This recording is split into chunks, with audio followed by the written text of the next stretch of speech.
Apparently, there was a fiery start to talks today between Secretary of State Rex Tillerson and his Russian counterpart, Foreign Minister Sergei Lavrov, giving Tillerson an earful over the Trump administration's airstrike at an airbase in Syria last week.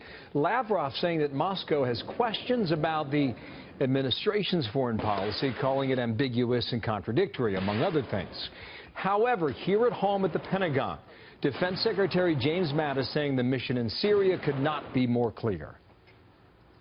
Our priority remains the defeat of ISIS. ISIS represents a clear and present danger, an immediate threat to Europe, and ultimately a threat to the United States homeland. The Syrian regime should think long and hard before it again acts so recklessly in violation of international law against the use of chemical weapons. Well, Mattis was stern yesterday. Today, Benjamin Hall live back there in Turkey near the Syrian border with more. Benjamin. Hi, Bill. Well, a strange calm seems to have come over Syria since all those major events last week, the gas attacks, the Tomahawk strikes. People just waiting to see now if any real change will come from those. So, of course, all eyes now focused on Tillerson and his visit to Russia. But meanwhile, in Syria, things are really just back to normal. Today, a long-planned prisoner exchange program which will see 10,000 civilians exchanged from opposition-held towns for those held in rebel-held towns goes underway. It's been a long strategy of the Assad administration to surround and starve towns in this way. It's often been called his greatest weapon. Hundreds of thousands of civilians are in this position, and frankly, it's been called a crime against humanity by many.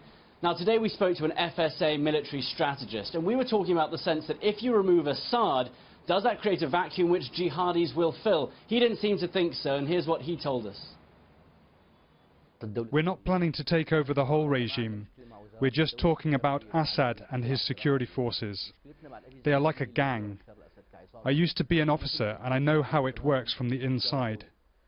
We're not talking about removing the civil society, we're talking about removing the head. But Assad is in a pretty good position at the moment, and just yesterday Russia was saying that at the end of the week they're going to host both Iranian and Syrian leaders there. This just a couple of days after Tillerson's visit, a very clear indication that they're not planning on changing their policy towards Syria very much.